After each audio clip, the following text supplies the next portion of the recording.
Hey guys, welcome to the very first Rate My Base series episode sponsored by Flare Games, the developer of Royal Revolt 2. So we are going to attack General Tariq. I apologize if I said that name wrong. Take a real quick look at our king over here. It's level 31. You can see nothing amazing stat-wise. We are around 900 trophies. He's around 1,000 trophies, so it's a pretty fair fight, giving us 12 trophies if we can defeat him 100%, and then also 141 medals if we can defeat him 100% as well.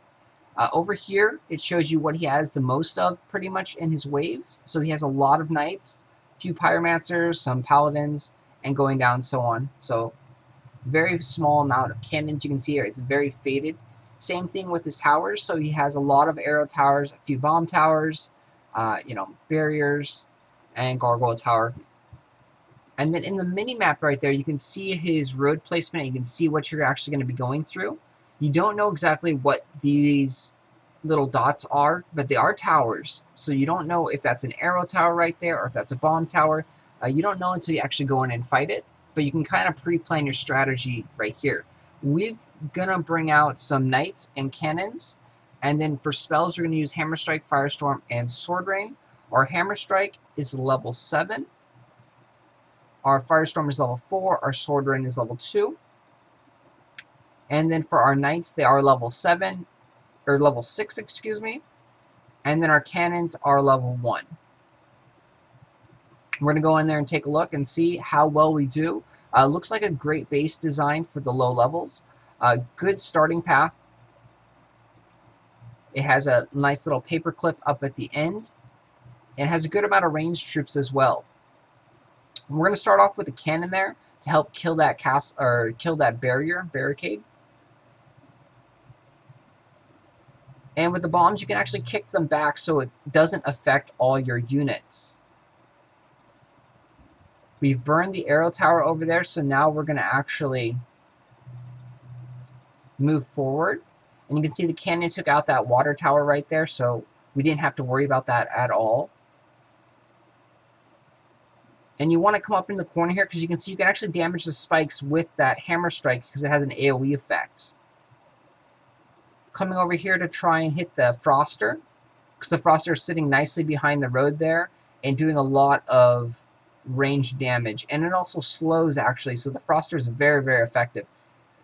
You do want to take out the Gargoyle Towers as soon as possible, and you want to come up here and possibly wait for this wave of troops to come so you can damage most of them, kill all the knights with the Sword Rain spell. And you can see here all my knights are getting burned and running around with their fire damage being taken. So it's causing chaos. The knights aren't being very effective because they are burning. So I mean, obviously if you are on fire, you aren't going to be very effective. So really cool features there. And you can see these knights right here are slowed now thanks to the Froster. So they're moving at a dramatically decreased speed. And the bomb tower is still alive there, but we're going to let it live for now. And our troops are actually going to clean that up for us.